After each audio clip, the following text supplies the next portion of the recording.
میرے نبی سے پوچھا گیا یا رسول اللہ قیامت کب آئے گی؟ آپ نے فرمایا یہ اللہ کو پتہ ہے کب آئے گی۔ میرے نبی سے اس سائل نے پوچھا یا رسول اللہ کوئی نشانی بتا دیں، تو آپ نے فرمایا جب ماؤں کو ذلیل کیا جائے گا تو قیامت آ جائے گی، تو اللہ تعالیٰ قیامت کو قائم کر دے گا۔ وہ یہ قیامتیں ہیں کہ آپس میں خون گرے گا اور ظلم و ستم عام ہو جائے گا اور حالات کی چکی ہمارے خلاف چلنا شروع ہو جائے گی، زمین آسمان کی چکی ہمارے خلاف چلنا شروع ہو جائے گی۔ تو اس وقت ہم سارے مجمع کو توبہ کی ضرورت ہے کہ صرف میرے بھائیو اس خون کے بہنے کے پیچھے صرف حکومت نہیں ہے، صرف سیاسی پارٹیاں نہیں ہیں، طارق جمیل کے گناہ بھی اس کے حصے میں ہیں، طارق جمیل کا گناہ بھی اس کا سبب ہے، آپ کے میرے اجتماعی گناہ بھی اس کا سبب ہیں۔ میرے نبی نے میرے حضرت اماں عائشہ سے پوچھا گیا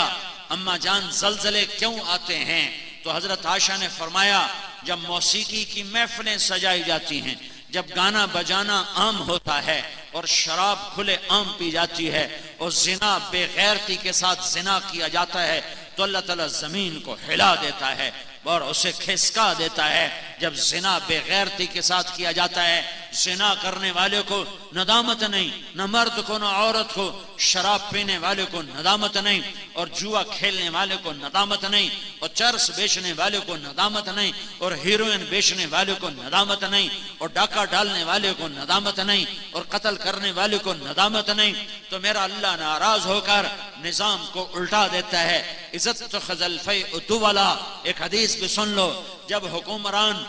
حکمران قومی خزانہ لوٹ لیں گے، والامانت مغنما، جب لوگ امانت کھا جائیں گے، والزکاۃ مغرما، جب مالدار لوگ زکوٰۃ نہیں دیں گے، وتعلم لغیر الدین، جب علماء بھی دین کے ذریعے سے دنیا کمانے لگ جائیں گے، وَأَطَاعَ الرَّجُلُ زَوْجَتَهُ، اور لوگ بیویوں کے فرما بردار ہوں گے، وَعَقَّ أُمَّهُ، اور ماؤں کے نافرمان ہوں گے۔ ہاں ماں کی فرما برداری پھر بتاتا ہوں، وَعَقَّ أُمَّهُ وَأَدْنَى صَدِيقَهُ، اور دوست کو قریب کریں گے، وَأَقْصَى أَبَاهُ، اور باپ کو دھکے دیں گے، اور شربت الخمور، اور شراب پی جائے گی، وَلُبِسَ الْحَرِيرُ، اور ریشم پہنا جائے گا، اور وَارْتَفَتِ الْأَصْوَاتُ فِي الْمَسَاجِدِ، اور مسجدوں میں نفرت کی فضا قائم ہو جائے گی، اور فرقہ واریت کی آگ بھڑک اٹھے گی، وَظَهَرَتِ الْقَيْنَاتُ وَالْمَعَازِفُ، ناچنے والیاں گانے والیاں عام ہو جائیں گی،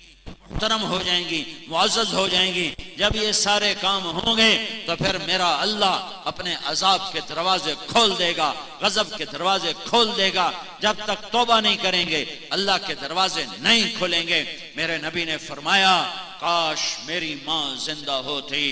ہاں ماں کی نافرمانی پہ قیامت قائم ہو جاتی ہے۔ میرے نبی نے فرمایا کاش میری ماں زندہ ہوتی تو میں اپنی ماں کی ایسی خدمت کرتا کہ میں عشاء کی نماز کے مصلی پہ کھڑا ہوتا اور سورۃ فاتحہ پڑھ چکا ہوتا، اور ادھر سے میری ماں مجھے کہتی بیٹا محمد، تو میں ماں کی خاطر نماز توڑ دیتا۔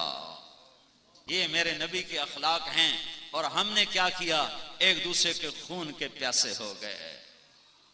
مسلمان کا خون کو اتنا سستا ہے، ساتوں زمین آسمان سے زیادہ ایک مسلمان کے خون کا قطرہ قیمتی ہے، ساتوں زمین آسمان سے زیادہ، پوری کائنات کے خزانوں سے زیادہ، عرش فرش کے خزانوں سے زیادہ مسلمان کے خون کا ایک قطرہ قیمتی ہے۔ جب یہ ناحق گرتا ہے تو زمین سے لے کر آسمان تک آگ لگ جاتی ہے۔ اس فیصلے کا دن دنیا نہیں ہے، آگے جب اللہ بتائے گا،